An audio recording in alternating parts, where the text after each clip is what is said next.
A moment to retweet what I'm doing right now, and then take a picture of you guys and Instagram it. Hashtag speech 100, hashtag Tuesday, Thursday class 11:45, hashtag Richard Kirkham. And I'm gonna put this on Facebook, so hopefully you all can all like it, and Instagram like it too, and hopefully it got really popular. And so we get really caught up in all our apps. We're always looking down this way. You see people on their phones like this all the time, texting, like you have to be updated.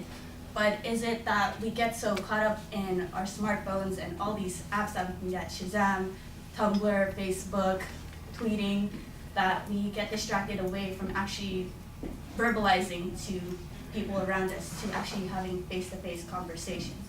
And so in a CNN article that reports on the problems of texting, they say that from 2000, the amount of texts that were sent out in the US went from 14 billion all the way up to 188 billion in 2010. And along with that, Time Mobility, or Time Magazine, did a mobility poll that resulted in 32 respondents saying that they'd rather text people than call, even to those people that they were really close with or really knew very well. And also that a third of those respondents actually felt really anxious in short periods of time without their phone. And it's because of this, like, we're so into our phones that we always need to be updated, that we get really glued to our phones, we get really stuck to our phones because we always need to get updated, know what's happening, who's Instagramming what, who's posting what.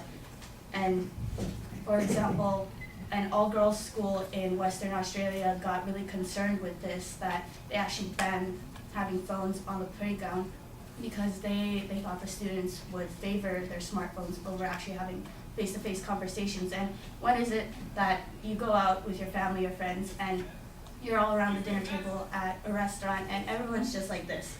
No one's actually talking to each other. You might be sitting next to each other, you're texting something, oh, smiley face, oh, that was funny, LOL. Are you actually really laughing out loud on that text message? No, you're not. You're like, haha, that's funny.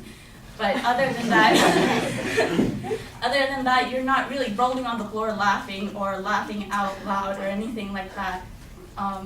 So it really takes away from that experience, like what Jimmy said about the movies, that it takes away from face-to-face conversation, the experience of seeing emotions, how people really react. And for example, like when you text someone, you're waiting for them to text back, but it's like forever, and you're like, oh my God, they hate me, and when they text you back, you say, oh, they're giving me that attitude. But is it really that way, that they're really giving you attitude, that they hate you, and when they say K, it means potassium, but it doesn't mean okay. So we have that problem that along with texting and being on Facebook, we make up these assumptions, but we don't really get that full experience of face-to-face conversation. And Sherry Turkle, an MIT psychologist who is one of the leading researchers in seeing how texting affects interpersonal development, says that we expect more from technology and less from others because we can get that companionship without the actual having a relationship, without having the feelings, the drama.